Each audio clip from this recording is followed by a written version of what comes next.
Thank you so much for the panel discussion, sir. It is my proud privilege today that after 2 days of intense deliberations and discussions, it's time to commence with the closing ceremony of the National Textile Conference. And it is my proud privilege to welcome the honorable guest, Dr. Sanjay Kumar Panda, Secretary Textiles, Madam Sunaina Tomar, Joint Secretary Textiles, for the closing ceremony for the National Textile Conference. May I request all the dignitaries to please occupy the dais.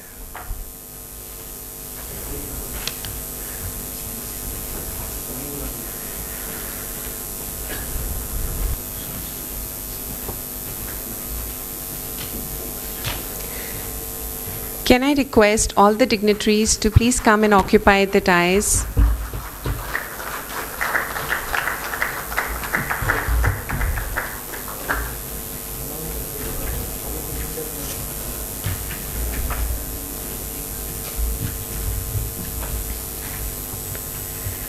Thank you, sir, and thank you, ma'am, for taking out your precious time to grace this occasion.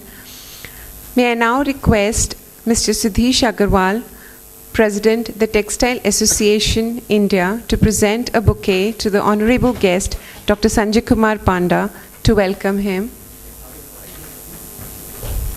Hello.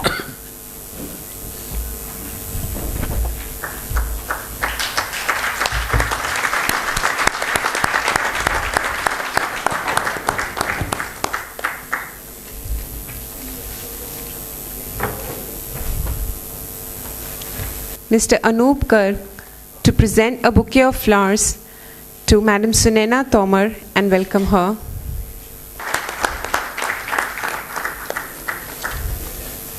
Thank you. Taking it forward, can I invite Shri R.K. Vij, the conference chairman, to give the welcome address.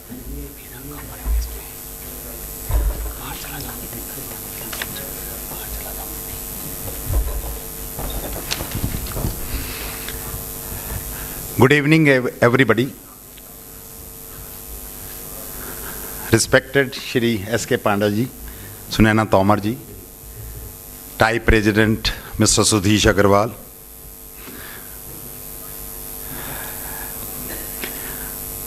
ladies and gentlemen, it's my pleasure to welcome all the delegates for this closing ceremony of National Textile Seminar 2015.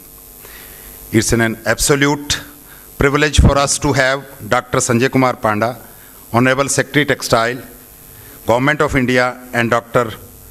Sunaina Tomar ji for his presence at this ceremony of NTC 2015 despite their busy schedule. Sir, Madam, your presence is a true motivation for the organizing team and the speakers for concluding the two-day long deliberation. Ideas and opinions of the speakers and the panelists proved very beneficial for the textile industry. We need to analyze and put forward these thoughts for the consideration of the Ministry of Textile. There are certain barriers for the textile industry, which we have discussed in length during panel discussions held for these 2 days. We will request the government to take these feedback from us. We will provide them and they should take in the positive contribution as we want that our textile industry should grow.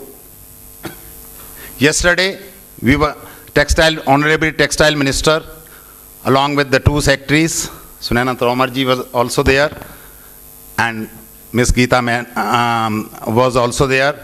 So they have also listened to us and they have agreed to our learner speakers, and the industry people were sitting there.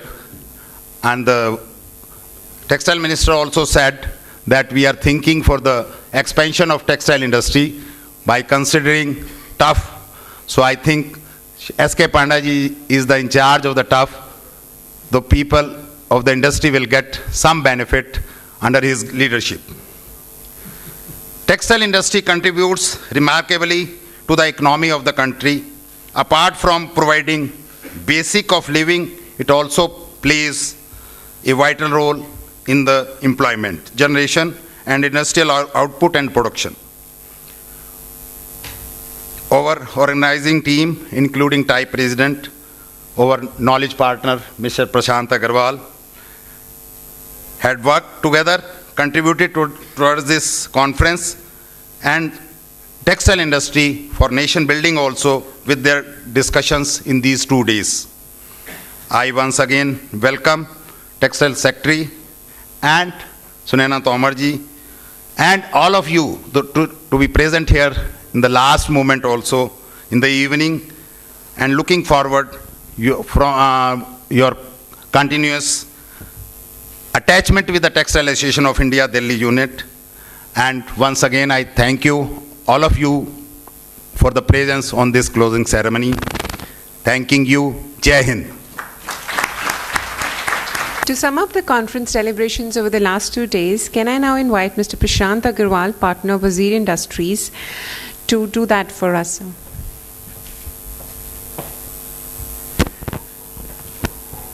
Good evening, everyone. And I think you can, with so much of audience, even at the end of the session, you can really see that how engrossed everyone was in these 2 days of deliberations, which happened on various subjects and topics. And everybody was involved. Every time we have to just close the session saying that now next session has to start. This is the way whole deliberation went 2 days. And Panda sir, actually, Honorable Minister came yesterday, and now I see you being here and ma'am being here. It's a kind of commitment that government has for the industry, which it shows here. And in spite of coming from US, I don't know, like we Indians have a habit of really working hard, because Panda sir has come from US yesterday, and today you can see him working fully active and committed to the industry. Thanks for coming, sir. We chose the topic Make in India Destination Textiles. The whole reason was, I will repeat for Secretary sir what we have said yesterday. There is one important proposition here. We have in agriculture industry 18% of, our agriculture industry covers 18% of our GDP, while employment is 53%. Our industry covers 24% of our GDP, and employment is 24% only. While our service industry covers 58% of our GDP and gives employment to 24% people. While when we say industry, it includes manufacturing and construction. Means manufacturing is 16% only. So if this continues, that 18% of our agriculture keeps on employing 53% of people, definitely you will have people below poverty line, people not getting 3 meals a day. So issue is that extra 15-20% people which are employed in agriculture industry has to be taken into industry, manufacturing. And we talked about, sir, that this textile and apparel industry, if you especially focus on apparel industry, 100 crore of investment gives 7,000 jobs. 1 crore of investment gives 70 jobs. So which other industry in India can really employ 12 million people per year which comes in the market?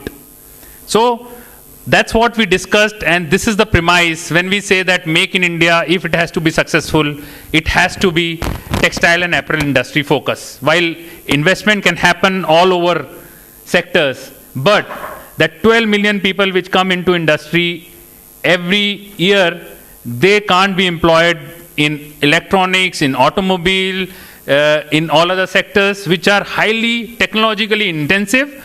They employ people, but at a very high scale, at a very high education level. So this was the premise why we talked about Make in India Destination Textiles. And when we discussed all the aspects, I think one more important thought which came through industry,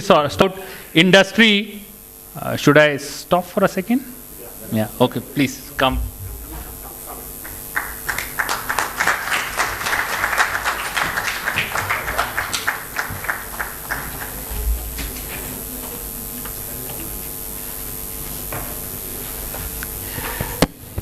Yeah, no problem, please. So, welcome, ma'am. And I will continue what we are talking about. Panda industrialist who talked about now, it's high time that industry should take on this responsibility in making Make in India happen. We always talk about government should do this, government should do that. We at industry has to work in terms of increasing the productivity of the companies, training the people at all levels, investing in right technology, investing in marketing. So this was a good sign where people said that let's deliberate in these 2 days, not only talking about what government should do, but also about what industry should do. So after listening to all this, our Honorable Minister confirmed yesterday that we are committed, I and my team are committed for this industry, and we will take whatever issues are to all other concerned ministries to make it happen. And he also committed about we will come out with revised stuff soon. So this was the initial inaugural session of presentation which Minister talked about. Now beyond this, there were further 6 panel discussions which happened, and the topics which were taken were very important. First topic was synthetic is the key to growth in global textile share for India. In this, the industry talked about, the panelists talked about that synthetic industry is one industry which we have $170 billion worth of garment trade happens.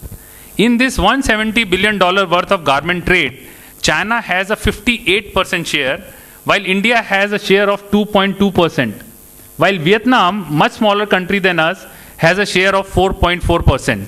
So when we talk about increasing our share from 5% to 10%, it is, we have to focus on synthetic textiles so that this share of 2.2% goes to 10 to 15%, while we have raw materials, we have skills available.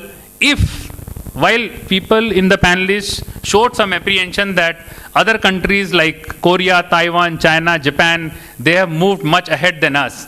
Then we discussed that if to focus on synthetic textiles, can we talk about developing center of excellence which are led by private industry. Center of excellence where private industrialists participate, they create new products. Those new products are commercially viable, they are given to industry. So if private companies form SPVs and they interact with industry and give the kind of service and product development which can happen, it can really give a good impetus to this industry. This was another key point which was discussed in synthetic industry growth, while we always talk about same which is due, which ministry is already taking up, that how the fiber neutral policy can take into place where excise duties are removed, synthetic share can increase. And Panda sir, it was discussed that globally, today 60% is synthetic share and 40% in cotton. By 2030, this will move to 70% in synthetic and 30% in cotton. So if we remain focused and buyer keeps on thinking about us as a cotton focused country, then we will have a big gap in terms of how we can increase our share. So whatever needs to be done, we need to have huge investment in synthetic textiles. This was one segment which was discussed. JV with Korea, Taiwan, Japan, China, all of that was discussed in detail. I think there are some companies who were there yesterday, they are already in the process of implementing all of that. The next session was where all the young entrepreneurs participated, sir, and where we discussed about how high potential textile sub-segment for investment. So there were two aspects which were discussed, which were very important. One is, definitely when we talk about high potential sub-segments, technical textile always comes into play. But beyond technical textiles, people talked about that even in normal textile and apparel segments like home textiles, why can't we use different kind of fiber mix to reduce the cost, to improve the functionality and create products which are viable for Indian domestic market as well as competitive in export market. I think that was a good deliberation because it shows that even young entrepreneurs, industry is talking about how to keep this industry with good profitability and still do innovations which will give them growth. So these were the deliberations on high potential sub-segments for investments. This was, sir, yesterday's session. Today morning, we have intense deliberation on a very important session, which was India's multi-billion domestic market opportunity. And, sir, in that discussions, there were 3 brands, 1 online retailer, and 1 consulting company. So, brand like Lotto, brand like ITC Wills Lifestyle, online retailer like Flipkart, they were all present over here. Brand like Ritu Kumar. So their representatives were present. They deliberated. They came because for them, this textile and apparel industry as manufacturing is really, really important.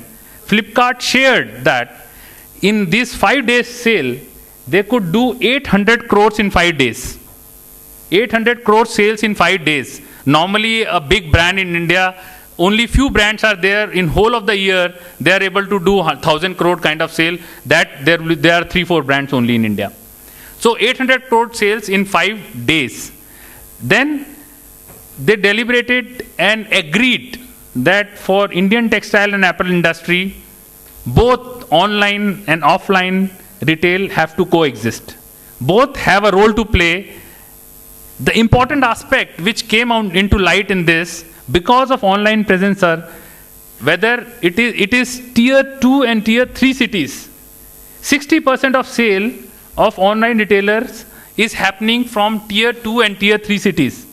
So that means it is the new sales which is happening is not that they are taking away share of offline retailers. It is actually tier 2, tier 3 cities, people who are not getting this kind of products. They have to come to metropolitan cities and tier 1 cities to buy these products. They are actually in their cities, they are able to buy these products. So that's a really, really good development from this perspective. Third, and the last thing that they really talked about, that normally with online retail coming, there are a lot of analytics which is coming into place. Because of this analytics, they are able to really identify from which place consumer is buying, at what time he is buying, what all products he is searching before finally taking a buying decision. So what these analytics is helping these online and offline retailers is they are able to go close to the consumer, they are able to create new products in the market, and which is leading to increase in consumption in the market. So which is a very important point, because ultimately for all of us when we are talking about big investments, availability of big market in exports as well as domestic market is very, very important. So with this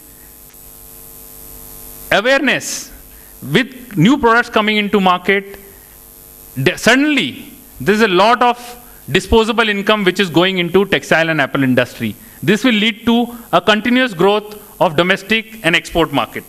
So this was the first session today.